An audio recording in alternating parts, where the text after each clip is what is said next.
नमस्कार दोस्तों, स्वागत है आप सभी का नीलम डेली स्टोरी चैनल में एक नई कहानी के साथ। दोस्तों, आज की इस कहानी को ध्यान से सुनिएगा और आपने इस कहानी से क्या सीखा यह हमें कमेंट करके जरूर बताइएगा। तो चलिए शुरू करते हैं आज की बहुत ही मजेदार कहानी, मेरी सालियां। सुरेश को दहेज में घर गृहस्थी के आवश्यक सामान के अतिरिक्त 4 सालियां भी मिली थीं। ससुर के पास न केवल जायदाद थी बल्कि एक सफल व्यवसाय भी था। इस कारण जब एक के बाद एक 5 पुत्रियों ने जन्म लिया तो उनके माथे पर एक भी शिकन न पड़ी। उन्होंने आरंभ से ही हर पुत्री के नाम काफी रुपया जमा कर दिया था, जो प्रतिवर्ष ब्याज कमाकर पुत्रियों की आयु के साथ साथ बढ़ता जाता था। सुरेश एक सरकारी संस्थान में सहायक निदेशक था। समय के साथ तरक्की करके उसका उपनिदेशक और फिर निदेशक होना निश्चित था। हो सकता है कि वह बीच में ही नौकरी छोड़कर कोई दूसरी नौकरी पकड़ ले। इस तरह वह और जल्दी तरक्की पा लेगा। युवा, कुशल व होनहार तो वह था ही। इन्हीं सब बातों को देखते हुए उसे बड़ी पुत्री उर्मिला के लिए पसंद किया गया था। उर्मिला को अपने पति पर गर्व था। एक बार वह उसके दफ्तर गई थी और बड़ी प्रभावित हुई थी। अलग सुसज्जित कमरे में शानदार मेज कुर्सी थी। मेज पर फाइलों का ढेर लगा था। पास ही टेलीफोन था जो घड़ी घड़ी बज उठता था। घंटी बजाने से चपरासी उपस्थित हुआ और केवल सुरेश के सिर हिलाने से ही तुरंत जाकर एक ट्रे में 2 प्याले कॉफी और बिस्कुट ले आया था। यह बात अलग थी कि वह जो वेतन कट कटा कर घर लाता था उससे बड़ी कठिनाई से पूरा महीना खींच पाता था। जहां शादी से पहले वह सोचता कि पैसे खर्च कहाँ करे, वहीं शादी के बाद मामला उल्टा हो गया। अब हर घड़ी वह यही सोचता रहता था कि अतिरिक्त रुपया कहाँ से लाए। उर्मिला का हाथ खुला था, जवानी का जोश था और नई नई शादी का नशा था। अक्सर नरेश को हाथ रोकता देखकर बिना सोचे समझे झिड़क देती थी। खर्चा करने की जो आदत पिता के यहाँ थी वही अब भी बदस्तूर कायम थी। महीने का आरंभ था। घर का खाने पीने का सामान आ चुका था और मन में एक हल्कापन था। शाम को फिल्म देखने का कार्यक्रम बना लिया था। फिल्म का नाम ही इतना मजेदार था कि सोच सोचकर गुदगुदी सी होने लगती थी। दिन के 11 बज रहे थे। सुरेश अपने दफ्तर के कार्य में व्यस्त था। निदेशक बाहर दौरे पर जाने वाले थे। उनके लिए आवश्यक मसौदे के कागजों की फाइल तैयार करके 4 बजे तक उनके सुपुर्द करनी थी। इसी समय टेलीफोन बज उठा। निदेशक का निजी सचिव सुबह से 4 बार फोन कर चुका था। फिर उसी का होगा। होठ चबाते हुए उसने फोन उठाया। सुरेश, फोन पर उर्मिला के खिलखिलाने की आवाज सुनाई दी। बोलो, मैं कौन हूँ? तुम्हारा भूत लगता है। सुनो, अभी मैं बहुत व्यस्त हूँ। तुम 1 बजे के बाद फोन करना। सुनो, सिनेमा के टिकट खरीद लिए? नहीं, अभी समय नहीं मिला। चपरासी बिना बोले बैंक चला गया। आने पर भेजूंगा। इसीलिए फोन किया था। 4 टिकट और ले लेना। क्यों? सुरेश ने चौंक कर कहा। दूसरी तरफ से कई लोगों के खिलखिलाने की आवाजें आईं। जीजा जी, जीजा जी। सुरेश ने माथा पीट लिया। उर्मिला फोन करने पास की एक दुकान पर जाती थी। वह प्रति फोन 1 रुपया लेता था। सड़क पर आवाजें काफी आती थीं, इसलिए जोर जोर से बोलना पड़ता था। सुरेश ने कह रखा था कि जब तक बहुत जरूरी ना हो यहाँ से फोन ना करे। सब लोग दूर दूर तक सुनते हैं और मुस्कुराते हैं। उसे यह बिल्कुल अच्छा नहीं लगता था और उस समय तो वहां पूरी बारात ही खड़ी थी। वह सोचने लगा, दुनिया भर को मालूम हो जाएगा कि वह पलटन के साथ फिल्म देखने जा रहा है। और तो और ये सालियां क्या हैं, एक से बढ़कर एक पटाखा। इन्हें फुलझड़ियां कहना तो इनका अपमान होगा। ठीक है कहकर उसने फोन पटक दिया। आगे बात करने का अवसर ही नहीं दिया। रुमाल निकालकर माथे का पसीना पोंछने लगा। उसे याद था कि कैसे बड़ी कठिनाई से उसने उर्मिला को टरकाया था जब वह सब सालियों समेत दफ्तर आने की धमकी दे रही थी। 2 जने जाते तो खर्चा कम होता। अब तो इतने सारे टिकट आएंगे। सालियां आइसक्रीम पॉपकॉर्न खाए बिना मानेंगी नहीं। वैसे तो वह स्कूटर पर ही जाता, पर अब पूरी टैक्सी करनी पड़ेगी। उसका भी किराया लगेगा। उसने मन ही मन ससुर को गाली दी। घर में अच्छी खासी मोटर है, यह नहीं कि अपनी रेजगारी को आकर ले जाएं। उसे स्वयं ही टैक्सी करके घर छोड़ने जाना भी होगा।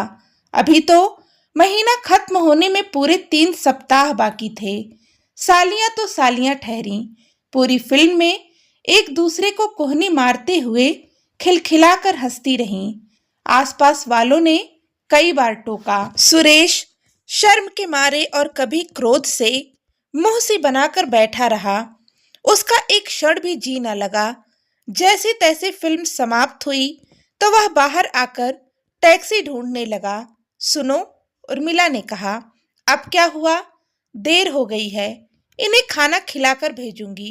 घर में तो 2 ही जनों का खाना है। होटल से कुछ खरीद कर ले चलें। बड़ी साली ने इठला कर कहा, जीजा जी, आपने कभी होटल में खाना नहीं खिलाया। आज तो हम लोग होटल में ही खाएंगे। दीदी घर में कहाँ खाना बनाती फिरेगी। बाकी सालियों ने भी राग पकड़ लिया। होटल में खाएंगे जीजा जी, आज होटल में खाना खिलाएंगे। सुरेश सुन्न सा खड़ा रहा। उर्मिला ने मुस्कुरा कर कहा, हाँ हाँ, क्यों नहीं, शोर क्यों मचाती हो? और फिर सुरेश की ओर मुंह करके बोली, सुनो, आज इनका मन रख लो। सुरेश ने जेब की ओर इशारा करते हुए कहा, रुपए हैं पास में? मेरे पास तो कुछ नहीं है। उर्मिला ने पर्स थपथपाते हुए कहा, काम चल जाएगा। जब तक खाना खाते रहे, पूरी फिल्म के संवाद दोहरा दोहरा कर सब हंसी के मारे लोटपोट होते रहे। और जो लोग वहां खाना खा रहे थे, वे खाना छोड़कर इन्हें ही विचित्र नजरों से देख रहे थे। सुरेश अंदर ही अंदर झुंझला रहा था। टैक्सी में बिठाकर जब वह उन्हें घर छोड़कर वापस आया तो उसने उर्मिला से पूरा युद्ध करने का ठान लिया था, परंतु उसके खिलखिलाते संतुष्ट चेहरे को देखकर उसने फिलहाल युद्ध को स्थगित करने का निश्चय किया। अगले सप्ताह बड़ी साली की वर्षगांठ थी। जाहिर था उसके लिए अच्छा सा तोहफा खरीदना होगा। सस्ते तोहफे से काम नहीं चलेगा, उसका अपमान हो जाएगा। बहन के आगे उसका सिर झुक जाए, यह वह कभी नहीं सहन करेगी। मैं सोच रही थी कि उसे सलवार कुर्ता खरीद दूं। उस दिन देखा था बाजार में। उर्मिला बोली, क्या? सुरेश ने चौंक कर कहा, मैंने तो सोचा था कि तुम अपने लिए देख रही थी। वह तो बहुत महंगा था। तो क्या हुआ? उर्मिला ने सुरेश के गले में हाथ डालते हुए कहा, मेरा पति कोई छोटा मोटा आदमी थोड़े ही है। अरे, सहायक निदेशक है, पूरे दफ्तर में रोब मारता है। छोड़ो भी, जरा खर्चा तो देखो। सब काम अपनी हैसियत के अनुसार करना चाहिए। तो क्या मेरे मियाँ की इतनी भी हैसियत नहीं है?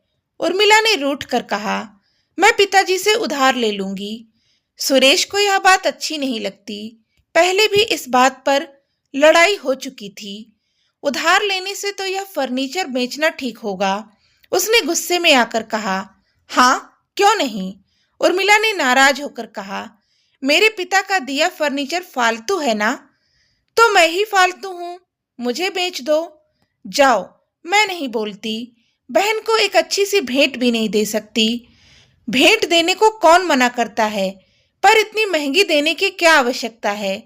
वर्षगांठ तो हर साल ही आएगी, और फिर एक थोड़े ही है, 4 हैं। अभी तो औरों के वर्षगांठ भी आने वाली होंगी। सुरेश ने कहा, क्यों, 5वीं को भूल गए? उर्मिला ने व्यंग कसा।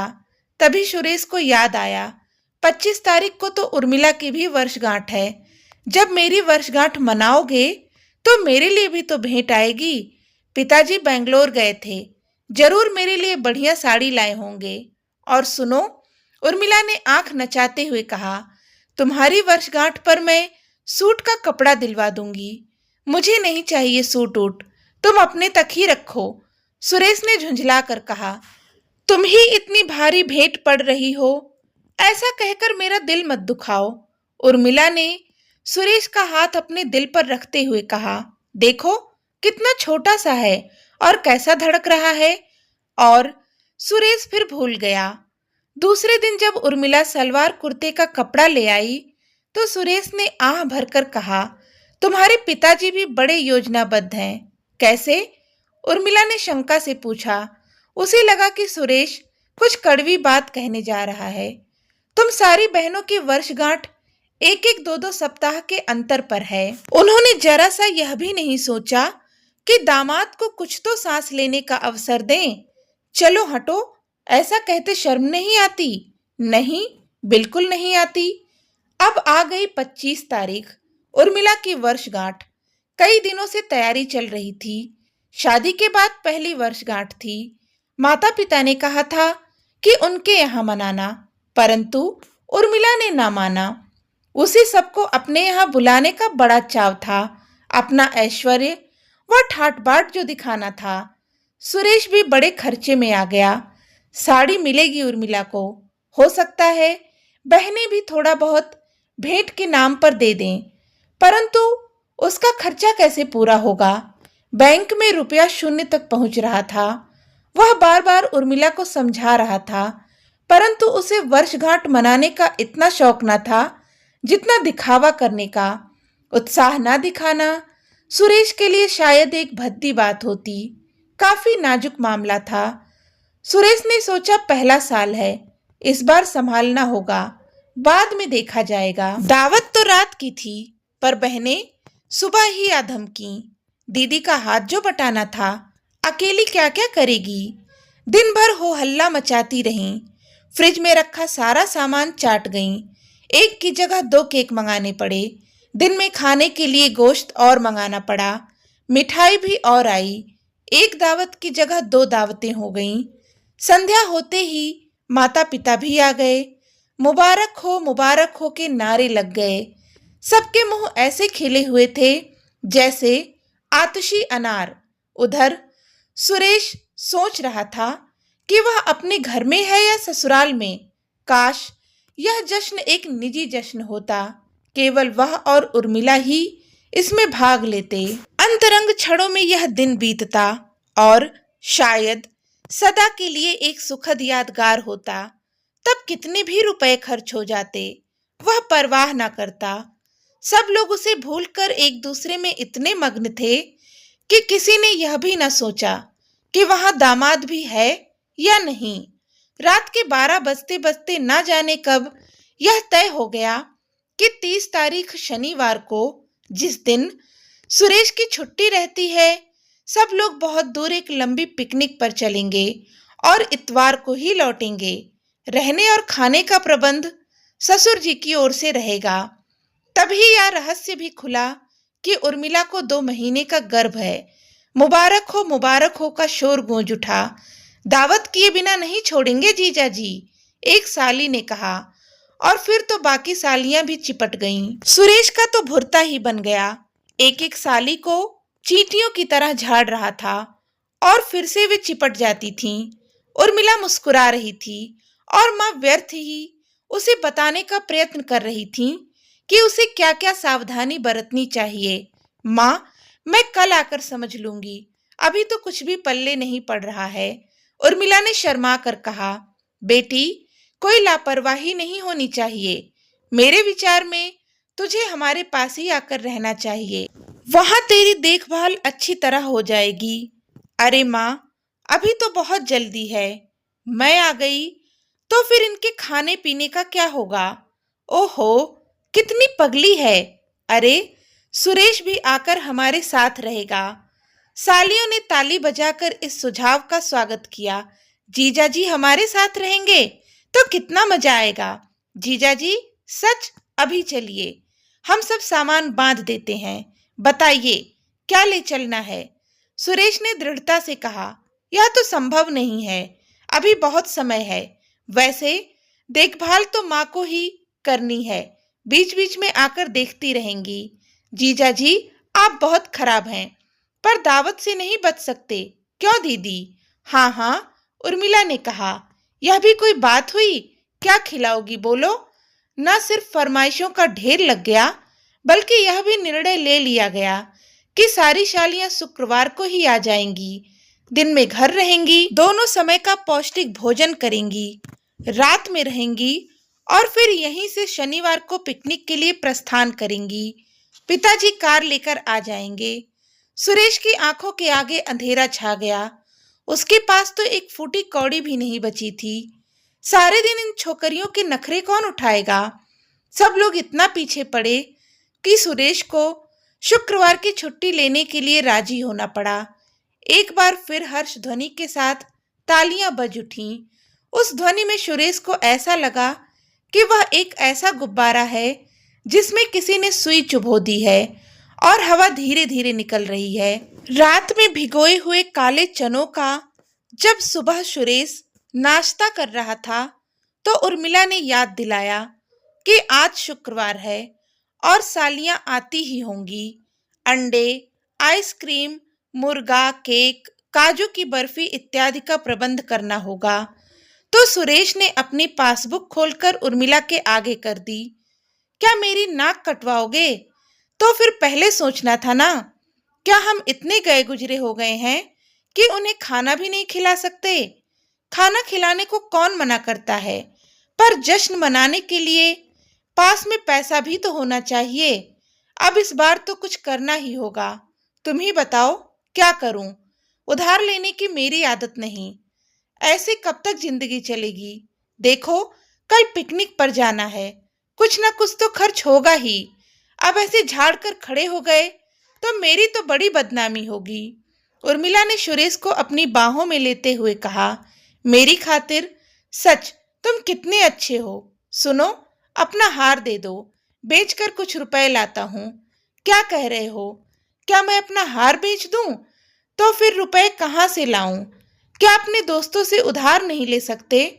वे सब तो मेरे ऊपर वैसे ही हंसते हैं। तभी घंटी बज उठी। दरवाजा खुलने में देर हुई, इसलिए बजती रही। सालियां जो ठहरी, लो आ गईं। फिर वही खिलखिलाहट। जीजा जी, आज तो फिल्म देखने चलेंगे। ऐसे नहीं मानेंगे। क्यों नहीं? फिल्म जरूर देखेंगे। ठीक है, तो आप फिल्म का टिकट लेकर आइए और हम लोग दीदी को लेकर बाजार जा रहे हैं। चाय पानी के बाद जब सुरेश जाने लगा तो अकेले में उर्मिला ने कहा, सुनो, रुपए ले आना। मेरे पास भी माँ के दिए हुए थोड़े रुपए ही हैं। वापस जल्दी आ जाना।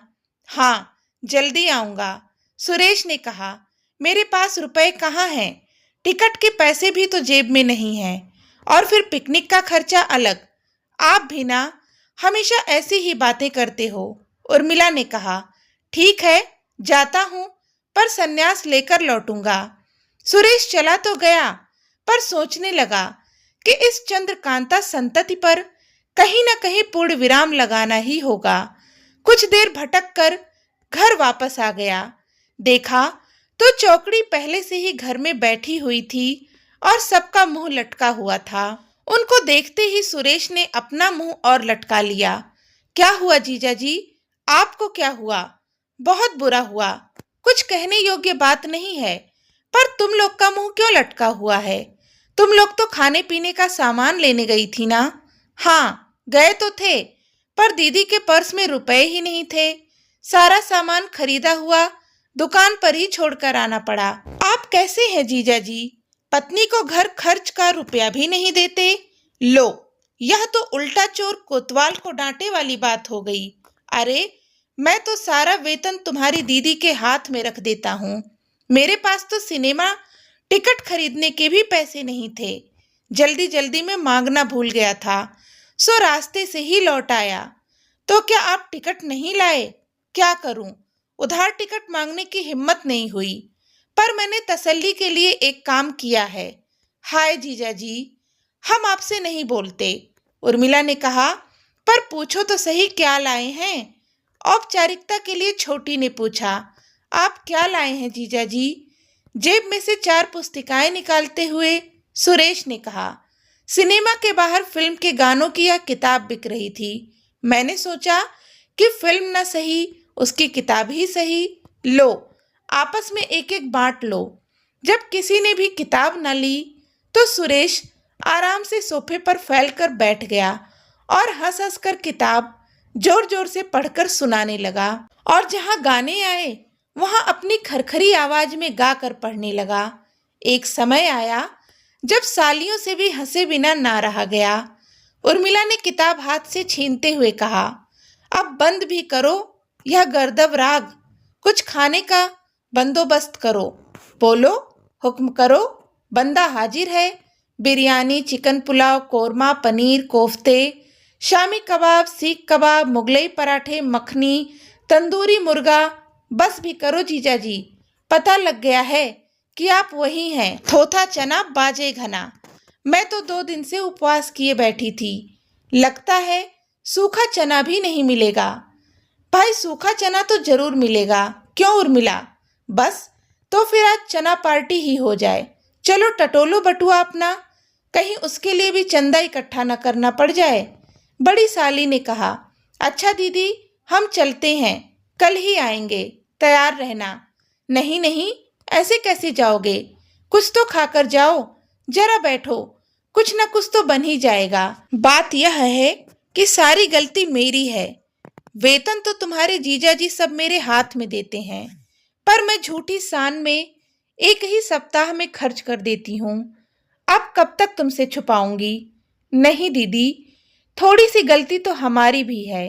हमें भी तुम्हारे साथ मिल बैठकर आनंद लेना चाहिए, तुम्हारे ऊपर बोझ नहीं बनना चाहिए, बड़ी ने कहा। छोटी ने शैतानी से कहा, देखा दीदी, नंबर 2 कितनी चालाक है, अपना रास्ता पहले ही साफ कर लिया कि कोई हम में से जाकर उसके ऊपर बोझ ना बने। सुरेश ने हंसते हुए कहा, तो फिर अब जब पोल खुल गई है तो सिनेमा देखने के लिए तैयार हो जाओ। और फिर जो चीख पुकार मची तो लगा सारा मोहल्ला सिर पर उठा लिया है।